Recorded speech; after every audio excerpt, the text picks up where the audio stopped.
কিন্তু আমি হয়তো পিছনে কিছু জমির মালিক প্রতিষ্ঠিত হয়ে যাবে হবো। সুতরাং কালকে যখন আমি কোনো অফিসে যাবো, যাতে করে এই সেবাটা সহজ থাকবে, আমার আত্মীয় যখন যাবে, আপনার আত্মীয় যাবে, সেজন্য এই সেবাটা সহজে পায়। তাহলে যে বিলবোর্ড, মানে এখানে যখন অ্যাসেসমেন্টটা করা হয়, রাতারাতি দুদিনের মধ্যে আপনার এখানে কয়েকটা বিলবোর্ড আনা ফেলে, আবার দেখা হলে 100 বিলবোর্ডটা নাই। এবং সেই লোকের যখন এখানে এই টাকার জন্য খুঁজতে আসে সেকশনে, তখন দেখেছি সেই লোকের বাড়ি হলো টাঙ্গাইল।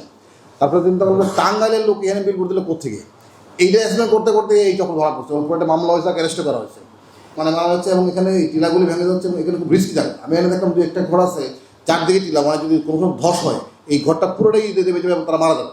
কিন্তু তারপরে কিন্তু সেই জায়গাটা কিনছে এবং সেই 300 টাকা স্ট্যাম্প দিয়ে কিনছে।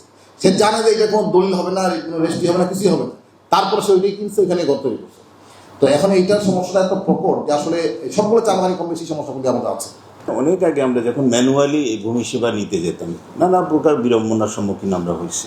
কিন্তু এখন এমনভাবে ভূমিটা ডিজিটাল করা হয়েছে বিভিন্ন প্রজেক্টের মাধ্যমে, এখন আপনি ঘরে বসেই আপনার কোথাও যাওয়া লাগবে না, আপনি আপনার করটা দিতে পারতেছেন। এইটা জানানোর জন্য, সাধারণ মানুষের জানানোর জন্য কিন্তু এই মেলা, এবং মেলায় আপনি আরও কিছু সুবিধা পাবেন, যেটা জেলা প্রশাসক মহোদয় ইতিমধ্যেই আপনাদেরকে বলে দিয়েছেন। তা আপনাদের দয়া করে এটা একটু মানুষকে জানানো, মেলায় আসুক, তার ভূমির যে সেবা সেখান থেকে মেলায় আইনগত সেবা বলেন, আপনার তার ম্যাপের দরকার আছে, তার অন্য সেবা আছে, সেই মেলা থেকে পাবে।